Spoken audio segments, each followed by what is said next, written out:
Assalamualaikum warahmatullahi wabarakatuh. Halo guys, bersama Dokter Ulwan. Jadi pinter. Oke, kali ini kita akan membahas tentang gagal tumbuh dan pemberian ASI, dimana langsung diambil dari sumbernya yaitu PPM IDAI. Sebelumnya jangan lupa like dan subscribe Dokter Ulwan atau Dokter Ulwan channel, dan jangan lupa tekan tombol loncengnya ya supaya jadi pinter.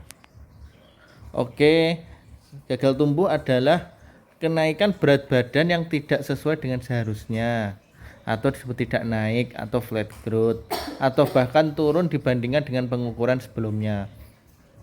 Perpindahan posisi berat badan terhadap umur yang melewati lebih dari 2 persentil utama atau 2 standar deviasi ke bawah jika diplot pada grafik BB terhadap umur.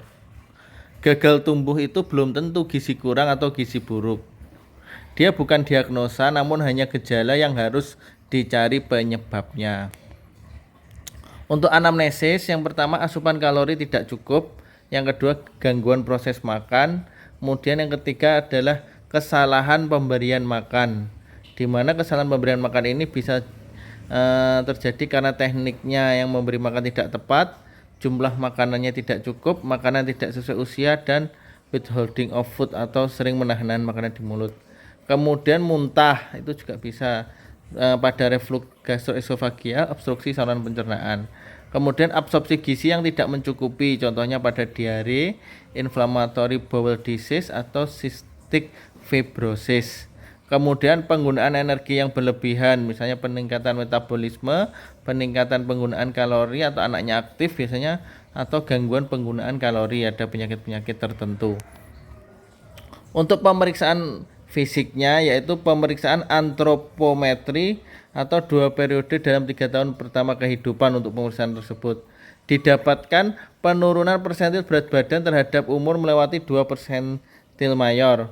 Kemudian mencari penyakit yang mendasari, apakah ada sakit jantung, paru, endokrin, neurologis, dan lain-lain. Bila ditemukan masalah penambahan tinggi badan, pikirkan ada kelainan tulang dan endokrin. Kemudian bila ditemukan masalah pertambahan lingkar kepala, pikirkan kelainan neurologis. Untuk pemeriksaan penunjang, untuk yang pertama adalah laboratorium, di mana dilakukan pemeriksaan darah perifer lengkap, laju endap darah, urinalisis, pemeriksaan seliak, kultur urin, tinja, kemudian analisis gas darah, urin kreatinin, elektrolit, dan fungsi. Bila dicurigai jantung, dilakukan ekokardiografi. Jika paru, dilakukan ronsen atau uji mantuk. Jika endokrin atau tulang, dilakukan bone survey. Jika kelainan neurologis, dilakukan CT scan kepala. Untuk evaluasi pemberian ASI, ini yang penting ya Bu-ibu. Yang pertama, perbaiki manajemen laktasi. Pastikan jumlah dan jadwal pemberian ASI disesuaikan dengan kebutuhan bayi.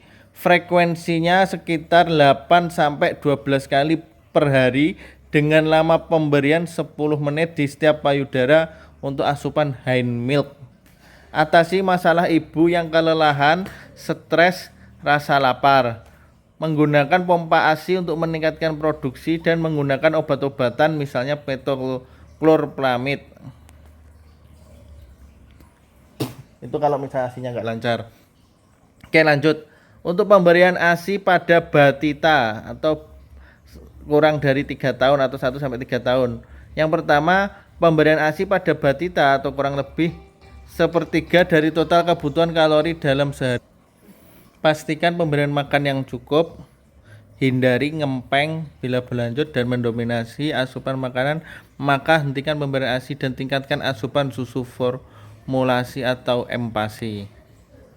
Kemudian untuk breastfeeding, berikan susu formulasi yang tepat starting up untuk yang berusia di bawah 6 bulan dan follow on atau formulasi lanjutan untuk usia 6-36 bulan. Pastikan cara pelarutan dilakukan dengan cara yang benar.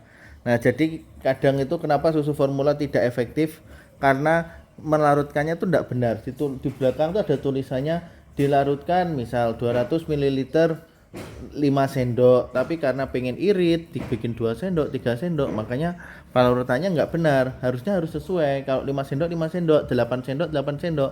Jangan diirit-irit atau jangan berlebihan ya, seperti itu. Kalau diirit-irit ya percuma, nutrisinya cuma separuhnya ataupun sepertiganya, atau karena dia larutnya lebih encer jadi lebih kurang lagi. Ini seperti itu kalau misalnya pengen melihat ada di boxnya, di susu formulanya itu ada, dan kita harus sesuai dengan apa yang ada di box. Kemudian jika perlu diberikan susu formula yang tinggi kalori. Nah, nanti kalau kita misal pengen lihat susu formula yang tinggi kalori, itu kita bisa lihat di umplungnya atau di kotaknya itu ada berapa kalori, berapa kilokalori itu ada. Kalau yang menurut pengalaman saya itu yang kalorinya besar tuh ya Nutrini, ini seperti itu. Ada yang untuk kurang dari 1 tahun dan lebih dari 1 tahun. Nanti bisa cari-cari sendiri, monggo mau milih merek yang mana. Oke, kemudian pemberian makanan pada balita. Yang pertama 3 kali makan dan 2 kali snack setiap hari. Susu sebanyak 480 sampai 960 ml per hari.